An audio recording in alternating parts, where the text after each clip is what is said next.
जय हिंद दोस्तों, वंदे मातरम। मैं अंकित पटेल स्वागत करता हूं आप सभी का आपके अपने YouTube platform target teacher by Ankit में। जैसा कि आप सभी जानते हैं कि इस समय हमारे इस चैनल टारगेट टीचर बाय अंकित पर एसटेट यानी सुपर टेट प्राथमिक शिक्षक भर्ती की जो सीरीज चल रही है उसमें 14 सब्जेक्ट हमने डिस्कस कर लिए थे। उनमें से एक सब्जेक्ट यानी गणित की हम बात कर रहे हैं, यानी एसटेट कंप्लीट मैथमेटिक्स सेक्शन के अंतर्गत हमने आपको सिलेबस को डिस्कस कर दिया था कि किस प्रकार हमें सिलेबस पढ़ना है। सामान्य ज्यामिति के अंतर्गत हम रेखा और कोण व बहुभुज की बात कर रहे थे। तो हमारा चैप्टर था रेखा, कोण व बहुभुज, जिसमें हमने पिछले वीडियो में लाइन यानी रेखा को डिस्कस किया था। साथ ही साथ लाइन सेगमेंट यानी रेखा खंड की हमने बात कर ली थी। इसके बाद हमने जाना था जब टू लाइन हमारे साथ होती हैं, हमारे पास टू लाइन की जब बात की जाती है तो 3 कंडीशन बनती हैं। पहली कंडीशन, जब दोनों लाइन एक दूसरे को इंटरसेक्ट करें, तब जब एक दूसरे के साथ लाइन इंटरसेक्ट करती हैं तो कुछ कोण बनते हैं। उन कोणों में क्या संबंध होता है उसको हम डिस्कस कर चुके थे, यानी सम्मुख कोण और शीर्षविमुख के बारे में हम पढ़ चुके थे। दूसरी कंडीशन में हम जान चुके थे कि यदि लाइन एक दूसरे के साथ 90 अंश के कोण पर काटें तो वे दोनों लाइन एक दूसरे के परपेंडिकुलर होती हैं, यानी लंबवत रेखाएं कहलाती हैं। तीसरी बात हमने इसमें डिस्कस की थी पिछले वीडियो में कि यदि लाइन एक दूसरे को ना काटें, अनंत तक कहीं भी काटे ना, तो ऐसी लाइनें एक दूसरे के समांतर होती हैं। और समांतर रेखाओं को अगर हमें परिभाषित करना है तो हमने बताया था कि ऐसी 2 रेखाएं जिनके प्रत्येक बिंदु पर उनके बीच की दूरी प्रत्येक स्थान पर समान हो, इक्वल हो, तो ऐसी रेखाओं को समांतर रेखाएं कहा जाता था। इतना आप पिछले वीडियो में पढ़ चुके हैं। आज के इस वीडियो में विशेष रूप से हम जानेंगे अंतःकोण, बाह्यकोण यानी बहिष्कोण, एकांतर कोण और संगत कोण में संबंध है, इसको हमें डिस्कस करना है। तो सबसे पहले आप समझिए कि जैसे कोई लाइन है, ए बी एक लाइन है, और इस ए बी लाइन में आपको देखना क्या है कि लाइन ए बी जो है, इस ए बी लाइन के समांतर है एक दूसरी लाइन पी क्यू। तो यानी ए बी समांतर पी क्यू के हैं, यहाँ पर आपको दिया हुआ है, गिवन है। और दूसरी बात आपको याद रखनी है कि ये जो लाइन है एल एम, ये लाइन जो तिरछी रेखा आई हुई है इसको कहते हैं त्रियक रेखा। ये जो त्रियक रेखा है ये इन दोनों लाइनों को काट रही है। इनके काटने के कारण इन सभी इस पूरे सिस्टम में कुछ कोण बन रहे हैं। देखिए, कोण 1, कोण 2, कोण 3, कोण 4, कोण 5, कोण 6, कोण 7, कोण 8। अब अंतःकोण की अगर हम सबसे पहले बात करें कि अंतःकोण क्या होता है, तो ए बी और पी क्यू रेखा के बीच में जो कोण है, जैसे कोण 3 है, कोण 4 है, कोण 5 है, कोण 6 है, ये अंतःकोण कहलाते हैं। यानी अगर हम अंतःकोण की बात करें कि अंतःकोण क्या है, तो अंतःकोण है कोण 3, कोण 4, कोण 5 और कोण 6 अंतःकोण है। अगर बाह्यकोण की बात करें कि बाह्यकोण क्या है, यानी बहिष्कोण क्या है, तो देखो ए बी के बाहर और पी क्यू के बाहर जो कोण है, तो 1 और 2 और 7 और 8, कोण 1, कोण 2, कोण 7 और कोण 8, कोण 1, कोण 2, कोण 7, कोण 8, ये कौन से कोण है? बाह्यकोण यानी बहिष्कोण है। अब ध्यान से आप देखें कि एक बहिष्कोण और एक अंतःकोण, ठीक, यानी जैसे मैंने आपको कल बताया था कि अगर कोई एक सरल रेखा होती है, कोई अगर सरल रेखा होती है तो उस पर 180 अंश का कोण बनता है। ये कितना बनता है? 180 अंश का कोण बनता है, ठीक। इसीलिए देखिए एल एम एक सीधी रेखा है, सरल रेखा है, स्ट्रेट लाइन है। इसीलिए कोण 1 और कोण 4 का योग कितना होगा? कोण 1 और कोण 4 का योग 180 अंश होगा। इसी प्रकार कोण 2 और कोण 3 का योग कितना होगा? कोण 2 और कोण 3 का योग 180 अंश होगा। यानी इससे क्या निष्कर्ष निकला कि एक अंतःकोण और एक बाह्यकोण का योग 180 अंश होता है, 180 होता है। इतनी बात तो आप समझ गए होंगे। इसी प्रकार यहाँ भी होगा, कोण 5 और कोण 8 का योग 180 अंश होगा। इसी प्रकार कोण 6 और कोण 7 का योग भी 180 अंश होगा। सेम एज वेल एज बिल्कुल ऐसे ही कोण 3 और कोण 4 का योग 180 अंश होगा। कोण 1 और कोण 2 का योग भी 180 अंश होगा। कैसे? देखिए ए बी एक सरल रेखा और ए बी पर दो कोण बन रहे हैं, एक ये और एक ये, यानी कोण 1 और कोण 2, तो इसका योग 180 अंश होगा। कोण 3 कोण 4 का योग भी 180 अंश होगा, क्योंकि ए बी एक सरल रेखा है, तो कोण 3 और कोण 4 का योग भी 180 अंश होगा।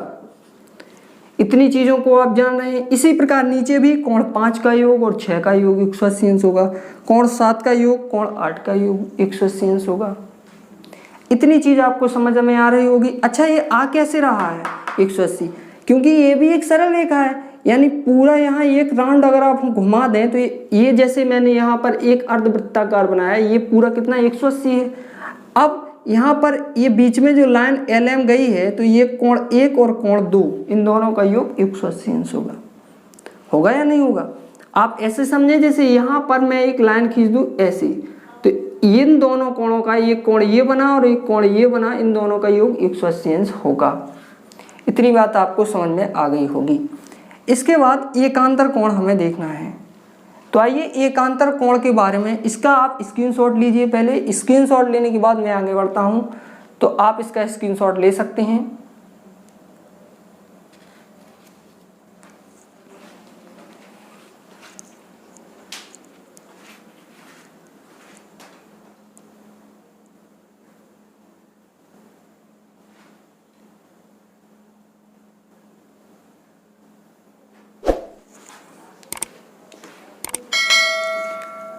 चलिए दोस्त आगे बढ़ते हैं।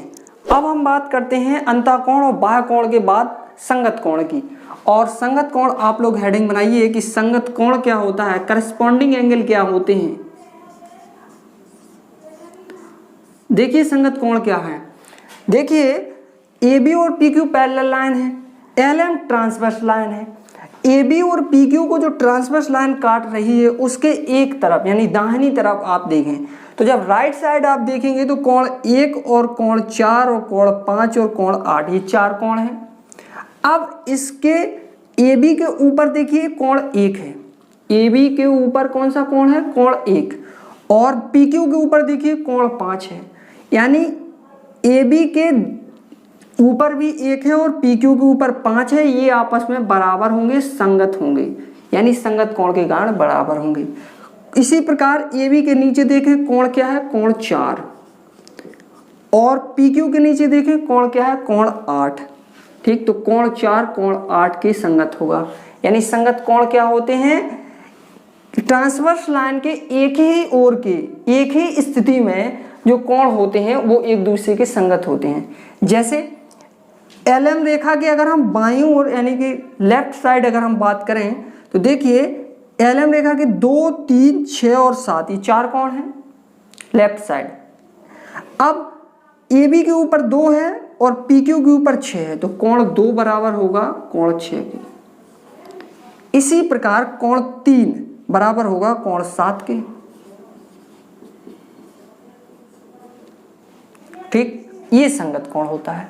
अब एकांतर कोण क्या होता है, इंपोर्टेंट है एकांतर कोण, महत्वपूर्ण है आपके लिए एकांतर कोण।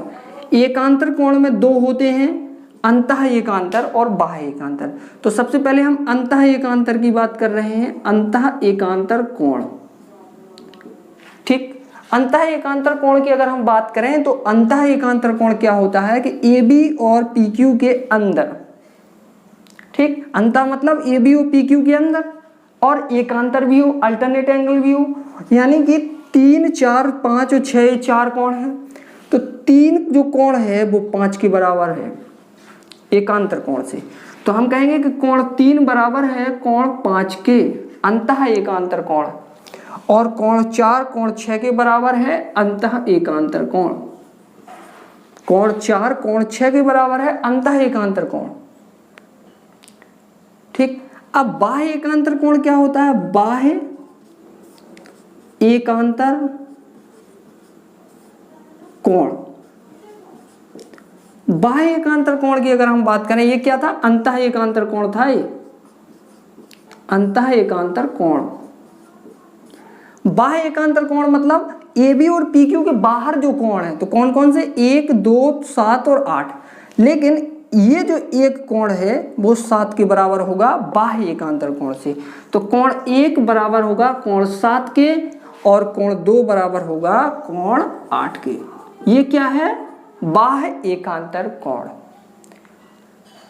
तो आशा करता हूं कि आपने अंतः कोण सबसे पहले जाना कि जो AB और PQ समांतर रेखा है उनके अंदर जो कोण बन रहे हैं वो अंतः कोण होते हैं। और दूसरी बात आपने जाना बहिष्कोण बाह्य कोण, AB और PQ के बाहर जो कोण बन रहे हैं वो बाह्य कोण होते हैं। फिर आपने संबंध जाना कि अंतः कोण और बाह्य कोण का योग 180 अंश होता है, क्योंकि एक सरल रेखा पर बने कोण का योग, एक सरल रेखा पर जो कोण बनते हैं उनका योग 180 अंश होता है। साथ ही साथ आपने जाना कि संगत जो कोण होते हैं वो क्या होते हैं और एकांतर कोण क्या होते हैं। आप इसका अच्छी तरह से स्क्रीनशॉट लें, इसके बाद आगे डिस्कस किया जाएगा। इसमें आप ये जरूर लिख लें कि AB और PQ समांतर रेखा हैं, जहां AB आप लिख लें जहां LM तिर्यक रेखा इनको काटती है। किनको? AB और PQ को।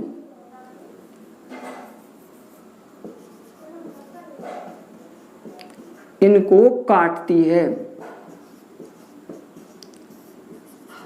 ठीक, तो ऐसी कंडीशन में हमने अंतः कोण, बाह्य कोण के बाद हमने एकांतर कोण और संगत कोण डिस्कस कर चुके हैं। और कल के वीडियो में हम सम्मुख कोण और शीर्षाभिमुख कोण की बात कर ही चुके थे। जैसे यहाँ पर अगर हमें सम्मुख कोण बताना हो तो कोण 1 कोण 3 के बराबर होगा। ठीक दोस्त, अगर हम यहाँ पर सम्मुख कोण की बात कर लें, जस्ट मिनट, इसका भी आप लिख लें, सम्मुख कोण को ही शीर्षाभिमुख कोण कहा जाता है। सम्मुख कोण को ही शीर्षाभिमुख कोण कहा जाता है। तो कोण 1 कोण 3 के बराबर, क्यों? क्योंकि एक दूसरे के सम्मुख है। ये देखिए यहाँ कोण 2 कोण 4 के बराबर, क्यों? शीर्षाभिमुख कोण यानी सम्मुख कोण। कोण 5 कोण 7 के बराबर, कोण 5 कोण 7 के बराबर सम्मुख कोण के कारण। कोण 6 कोण 8 के बराबर, क्यों? सम्मुख कोण और शीर्षाभिमुख कोण के कारण। ये बात हम कल भी आपको समझा चुके थे। कुल मिलाकर हम आज के वीडियो में क्या समझे? अंतः कोण क्या होते हैं, बाह्य कोण क्या होते हैं, संगत कोण क्या होते हैं, एकांतर कोण क्या होते हैं, साथ ही साथ शीर्षाभिमुख कोण क्या होता है। इन सब चीज़ों के बारे में हम डिस्कस कर चुके हैं। तो अगर आपको वीडियो पसंद आ रहा हो तो वीडियो को लाइक और शेयर जरूर करें। साथ ही साथ अभी तक आपने अगर चैनल को सब्सक्राइब ना किया हो तो हमारे चैनल को सब्सक्राइब जरूर करें और पास में बेल आइकन को दबा लें ताकि आने वाली वीडियो का नोटिफिकेशन आप तक पहुंचता रहे, क्योंकि आपका एक लाइक सब्सक्राइब ही हमें वीडियो बनाने के लिए मोटिवेशन देता है। दोस्तों, जैसा कि आप इसमें डिस्कस कर चुके हैं इन चीज़ों को, अब हमें क्या पढ़ना है, पहले आप इसका स्क्रीनशॉट बनाइए। इसके आगे हम देखते हैं कि आपको क्या बताया जाए।